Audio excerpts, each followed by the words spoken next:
नमस्कार, सलाम and very good morning to all. मेरा नाम हरिभाई पटेल है और मैं आप सबका स्वागत करता हूं हमारे digital channel youth for new India के अंदर। और जैसे मैंने पहले बताया उस तरह आज के जो हमारे स्पेशल गेस्ट है हमारे साथ, वो है डैनिश भाई कानपुर वाला, हमारी जो सहयोगी संस्था प्राणनाथ हॉस्पिटल के कोविड डिपार्टमेंट के हेड डॉक्टर है और जिन्होंने आज तक ये कोरोना महामारी के अंदर ऑलमोस्ट 1000 से ज़्यादा पेशेंट को चेक कर लिया है और कहीं तो उनके पास से अच्छे होकर निकल चुके हैं। और मैं समझता हूँ आज के इस टाइम के अंदर he is a very experience person जो मेरे साथ कोरोना की इंफॉर्मेशन शेयर करेंगे और आपको कोरोना का A to Z जो आपके लिए जाननी ज़रूरी होगी वो सब चीज़ें बताएंगे। तो हमारे पास थोड़े बेसिक क्वेश्चन जो है कोरोना के रिलेटेड वो मैं आज डॉक्टर साहब के साथ शेयर करूँगा। तो सबसे पहले मैं स्वागत करता हूँ डॉक्टर डैनिश भाई कानपुर वाला का हमारे साथ। Welcome sir. नमस्ते। तो सर पहला जो क्वेश्चन है लोगों का वो है how to maintain physical and mental health during covid time. Covid के टाइम में हमें मेंटल और फिजिकल हेल्थ कैसे मेंटेन करनी चाहिए। कोविड एक बेसिकली सब लोगों के लिए एक नई बीमारी है। We haven't been exposed to such a virus previously. आप देख रहे हैं पिछले 9 महीने से चाइना से जब से पैंडेमिक इनिशिएट हुआ है तो कोई भी ऐसा कंट्री बाकी नहीं रहा है कि जिसमें कोविड का इन्फेक्शन आइडेंटिफाई ना हुआ हो। रिसेंट डेटा के हिसाब से our country is the second highest country as far as covid infection is involve. सब तरीके से लोगों को उसके जो प्रॉन्स एंड कॉन्स है वो फेस करने पड़ते हैं। फाइनेंशियल तकलीफ़ें होती है, फिज़िकल तकलीफ़ें होती है, काफ़ी सब पॉलिटिकल चीज़ें ये सब में इन्वॉल्व हो गई है। दिन ब दिन ये बीमारी बढ़ती जा रही है हमारे देश में। किसी भी हिसाब से उसे कंट्रोल में नहीं कर सकते हैं। बहुत कम स्टेप्स ऐसे हैं जिसको हम उसको कंट्रोल में ले सकें ये बीमारी को। बट वो सब स्टेप्स अगर हम लोग फॉलो करने जाए तो फाइनेंशियल प्रॉब्लम्स काफ़ी क्रिएट हो सकती है। अगर लॉकडाउन आप एक्सटेंड करते जाओ तो लोगों की अर्निंग के ऊपर प्रॉब्लम होता है, तो आगे जाके उसको आप कैसे कंट्रोल करोगे। दूसरा एक इक्विपमेंट जो होता है वो वैक्सीन का है। टिल डेट अभी कोई जगह पे वैक्सीन्स अवेलेबल हुई नहीं है। तो सब काफ़ी सारे क्वेश्चंस अनसॉल्व है कि भाई इसको कैसे आप डील करो ना।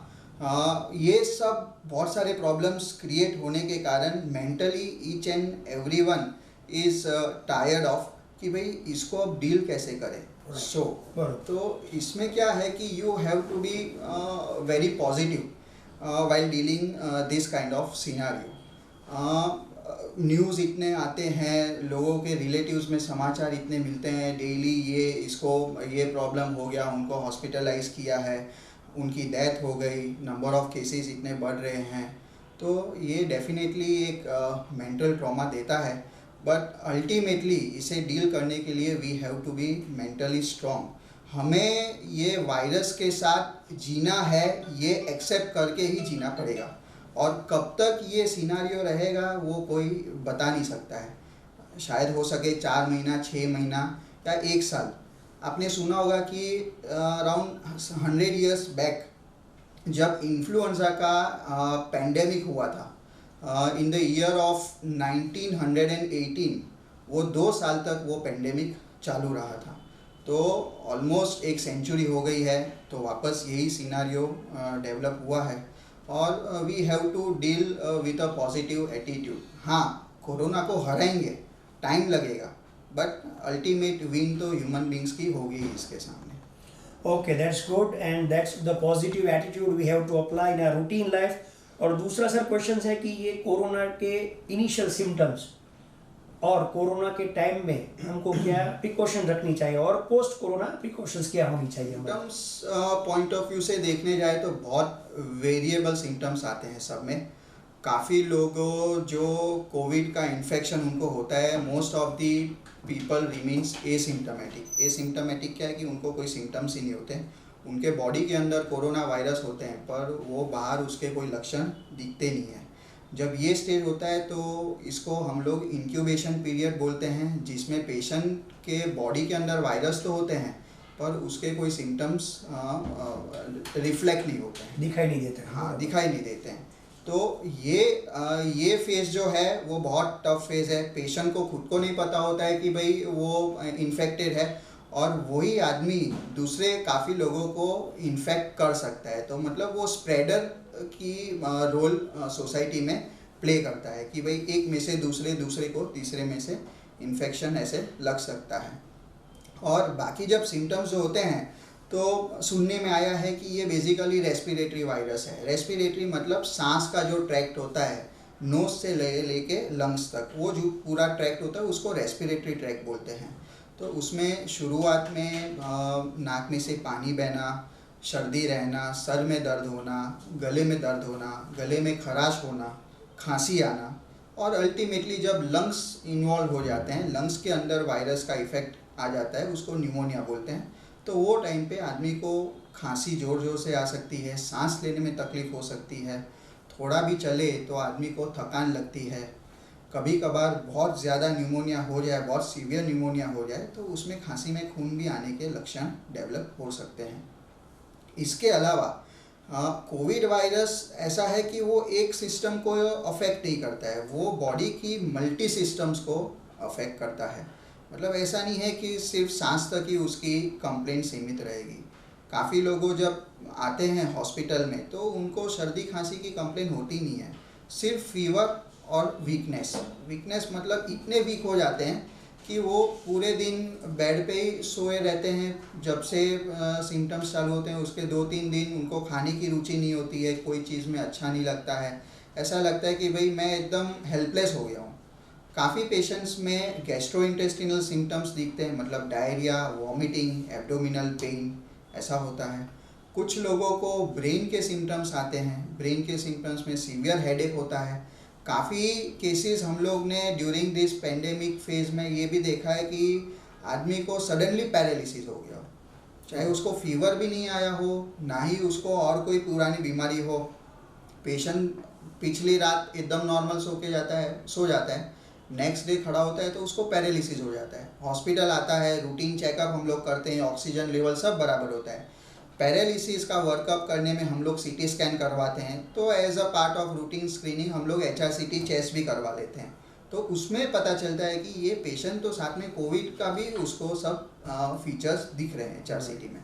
तो there is a very varied presentation of covid in each and every human being. Okay sir, तो ये सब सिम्टम्स में से कोई पता चला तो इनिशियल जब घर पर हमें क्या प्रिकॉशन रखनी चाहिए, जैसे घरगथ्थू उपचार बोल सकते हैं, तो वो क्या करना चाहिए ताकि लोग घर पर जब क्वारंटाइन टाइम में हो तो उसको हॉस्पिटल जाने की ज़रूरत नहीं पड़े, उनको इतना लंबा जैसे आपने बताया खर्चा करने की ज़रूरत नहीं पड़े, तो ऐसा क्या करना चाहिए लोगों को? पहली चीज़ तो ये है कि अगर आपको डाउट कोविड का इन्फेक्शन है कि नहीं, तो वो डाउट तो पहले आपको क्लियर करना ही है। ओके, तो टेस्ट करवा लीजिए। हाँ, फर्स्ट ऑफ ऑल आपके जो भी फैमिली डॉक्टर हो उनको जाके आप कंसल्ट करिए। अगर वो कंसल्ट करने के लिए ना बोल रहे हैं तो टेलीफोनिकली एडवाइस ले लीजिए। अभी तो SMC ने, गवर्नमेंट ने काफ़ी सारी फैसिलिटीज़ ऐसी प्रोवाइड की है कि आप इजीली चेक कर सको।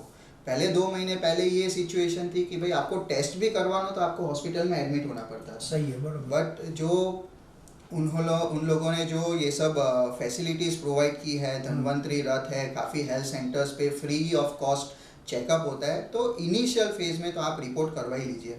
रिपोर्ट में अगर पॉजिटिव आता है आपका टेस्ट, और जब आप आते हो तो पहले 1, 2, 3 या 4 दिन की बीमारी है, तो वैसे केसेस में आपको हॉस्पिटलाइज होने की ज़रूरत नहीं है। वो कंडीशन में आप होम आइसोलेशन प्रीफर कर सकते हो, only after your respective doctor has advise to you. अगर वो उनको लगता है कि भाई आप हाई रिस्क कैटेगरी में हो, सपोज आपकी एज मोर देन 55 ईयर्स है, या आपको हाइपरटेंशन, डायबिटीज़ या पुरानी कुछ भी बीमारी है, तो वो कंडीशन में डॉक्टर को अगर लगता है कि भाई you are not that safe while staying at home, तो वो कंडीशन में वो आपको हॉस्पिटलाइज एडवाइस करेंगे। अदरवाइज अगर पेशेंट एकदम क्लिनिकली स्टेबल हो तो मोस्ट ऑफ द पेशेंट्स को हम लोग होम आइसोलेशन ही एडवाइस करते हैं। ओके सर, तो लास्ट क्वेश्चन जो है सर, मैं आपके जो अनुभव है ये थाउजेंड्स से ज़्यादा पेशेंट को चेक करने का, उसमें आप क्या जनरल मैसेज पास करना चाहेंगे हमारे दर्शकों को कि भाई ये एक जनरल चीज़ें सब लोगों को ध्यान में रखनी चाहिए इस कोरोना टाइम के अंदर? मैंने यही बोला कि ये वायरस और 6 महीने से 1 साल तक अपने साथ रहने ही वाला है। तो Okay. There is no other way कि आप उससे बच पाओ। मतलब Right. आपको इन्फेक्शन लगने के पूरे पूरे चांसेस है, तो you have to be very careful. तो इसके लिए जो स्टार्टिंग से ही लोगों ने प्रोत्साहित किया हुआ है कि मास्क पहनना रखिए, सोशल डिस्टेंसिंग आप मेंटेन रखिए, Right. Wash your hands regularly. कहीं भी बाहर से आप घर पे आते हो तो आप अपने कपड़े चेंज कर लीजिए, हाथ धोइए, keep your body hygiene, sanitiser use करिए। तो ये सब चीज़ ऐसी है जिससे आप कोरोना का इन्फेक्शन लगने से अपने आप को बचा पाएंगे। लगना हो तो वो किसी भी हिसाब से लगेगा, बट ये सब प्रोसीजर्स ऐसी है जिससे आप अपने आप को बचा सकेंगे। Okay sir, thank you very much. जो आज हमने मेरे साथ जो मेरे डॉक्टर डैनिश भाई कानपुर वाला मेरे साथ थे, जिन्होंने हमें बहुत ही सही, सटीक और रिलायबल इन्फॉर्मेशन कोरोना के बारे में प्रोवाइड की, जिसमें सर ने बताया कि भाई उनके सिम्टम्स क्या है, हमको क्या क्या चीज़ों का प्रिकॉशन ध्यान रखना चाहिए, और एक जनरल मैसेज कि भाई 2 गज की दूरी हम सबके लिए ज़रूरी। तो ये सब चीज़ों को हमको ध्यान रखना है। और सर ने जैसे बताया कि भाई ये हमारे साथ रहने वाला है वायरस, तो हमको इसकी आदत डालनी पड़ेगी और एट द सेम टाइम हमें इसका सीरियसली केयर भी करना पड़ेगा।